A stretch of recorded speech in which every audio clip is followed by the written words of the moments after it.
abilities to collect it. So finally, the two men were summoned to appear before the king concerning the matter.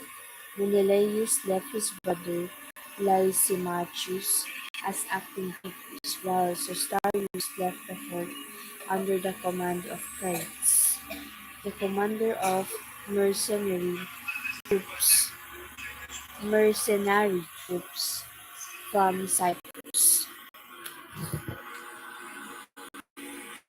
Meanwhile, there was a revolt in the Cilician cities of Startus and Malus because the king had given their cities to Antiochus, his mistress.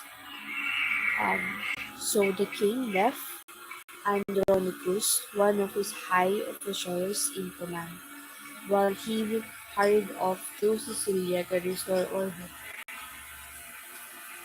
Menelaus took advantage of this opportunity and presented Andronicus with some of the gold objects he had removed from the temple in Jerusalem. He had already sold some of them to the city of Tyre and to other nearby cities.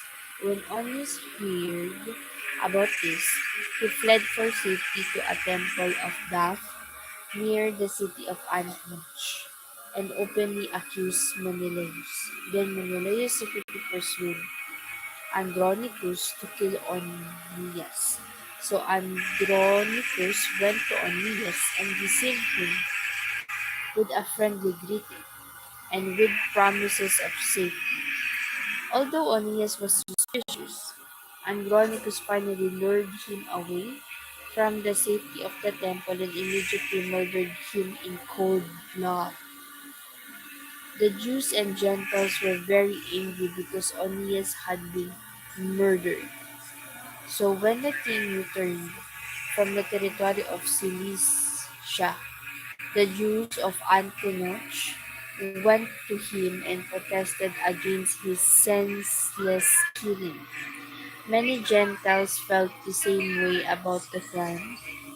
Killing Antiochus was deeply grieved and was so filled with sorrow that he was moved to tears when he recalled the wisdom and self-control that Onias had shown throughout his life.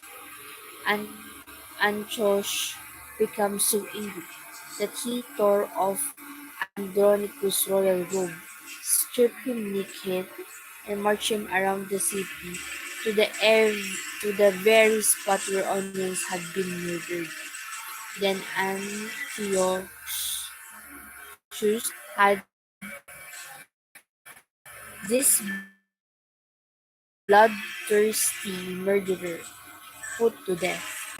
This was how the god gave him the punishment he deserved. Oh, finding this life might be tormented if he did end with violence. Bakit? Bakit naman siya matuterminate? Ano ginagawa ko? I'm only reading the Bible. Bakit naman ito terminate?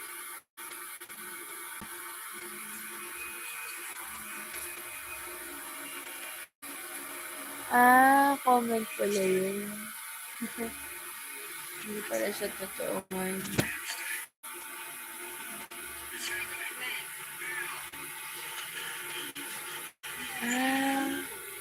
Anyway.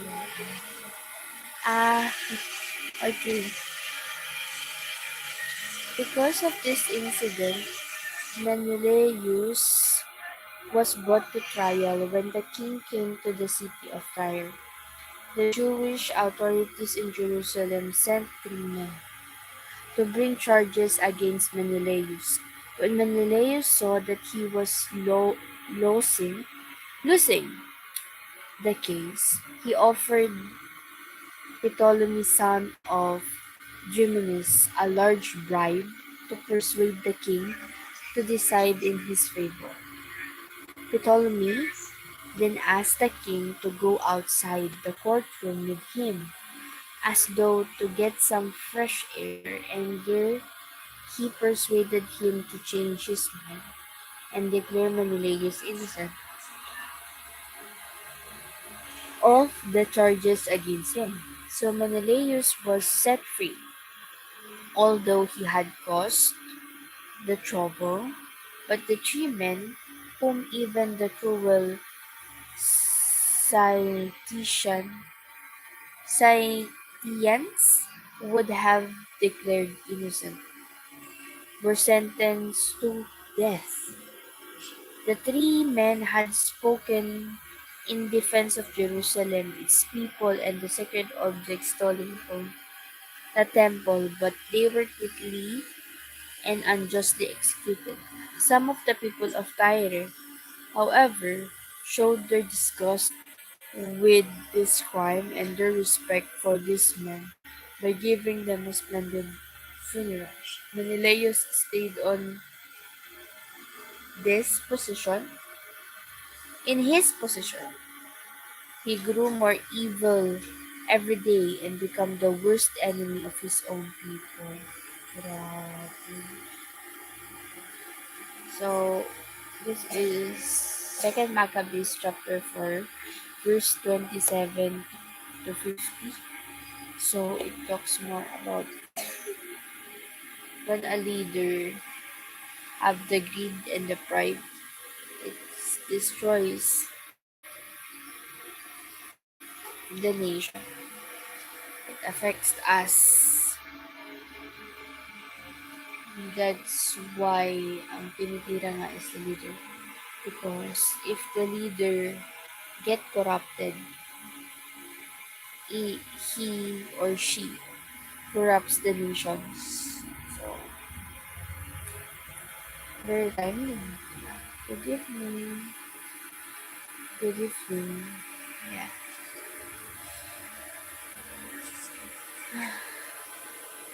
Attacking counter. So nice.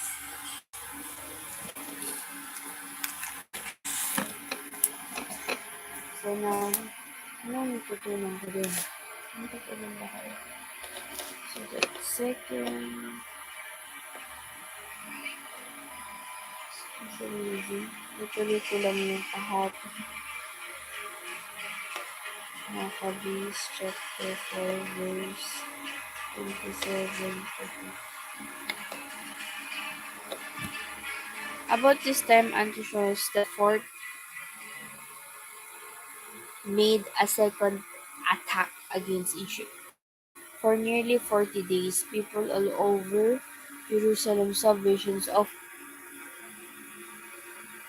cavalry troops in golden armor charging across the sky. The riders were armed with spears and their swords were drawn. They were lined up in battle against one another, attacking and counterattacking. Shields were clashing. There was a rain of spears, and arrows flew through the air. All the different kinds of armor and the gold bridles on the horses flashed in the sunlight. Everyone in the city prayed that these visions might be a good sign.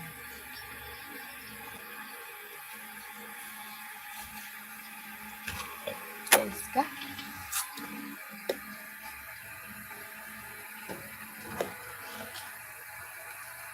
Laguna po.